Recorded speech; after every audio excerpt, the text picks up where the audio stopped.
भावनाओं को समझने वाला अनपढ़ व्यक्ति भी दुनिया का सबसे पढ़ा लिखा व्यक्ति होता है।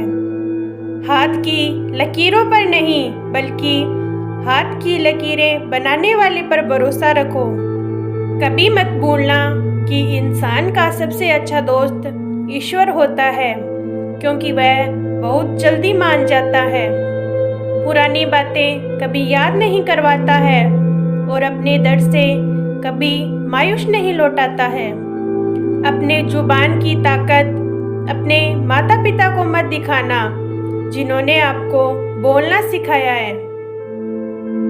याद रखना, औलाद के लिए माँ बाप वहाँ भी हाथ फैला देते हैं जहाँ वो पाँव रखना भी पसंद नहीं करते हैं।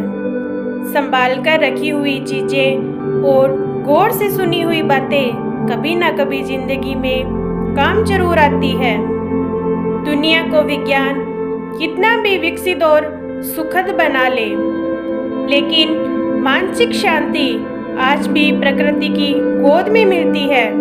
पहली बार मिला धोखा एक चेतावनी है, दूसरी बार मिला धोखा एक सीख है, लेकिन तीसरी बार मिला धोखा आपके गलत फैसलों का परिणाम होता है। संसार को व्यवस्थित रखने के लिए थोड़ा सा भय होना आवश्यक है।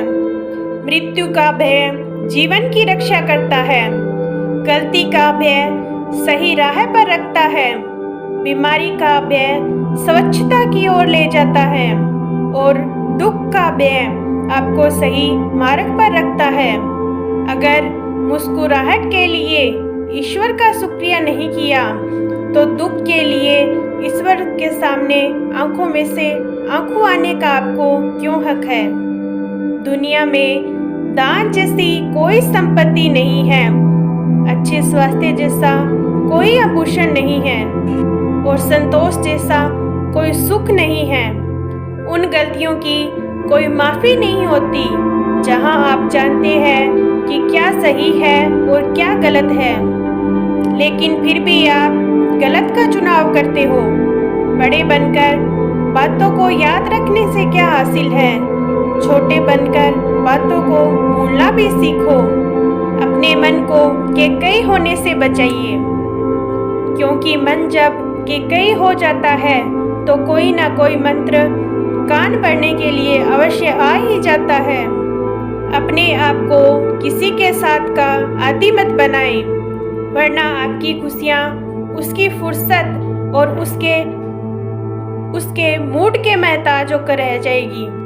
नींद और निंदा पर जो विजय प्राप्त कर लेता है, उसे आगे बढ़ने से कोई नहीं रोक सकता। सांसें किसी का इंतजार नहीं करती, चलती है या चल देती है।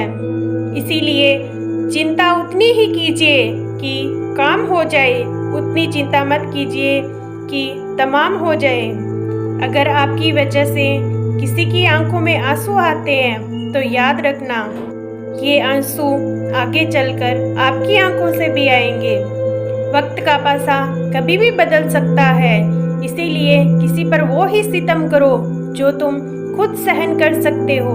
अगर आपके घर तीनों वक्त का खाना बन रहा है, मेहमानों का आदर हो रहा है, वो भूखे नहीं जा रहे, जरूरतमंद मदद के लिए आए तो वो खाली नहीं जा रहे, बच्चों को अच्छी शिक्षा और संस्कार मिल रहे हैं, तो आप ईश्वर का धन्यवाद करो कि आप दुनिया के खुशनसीब और अमीर इंसानों में से एक हैं।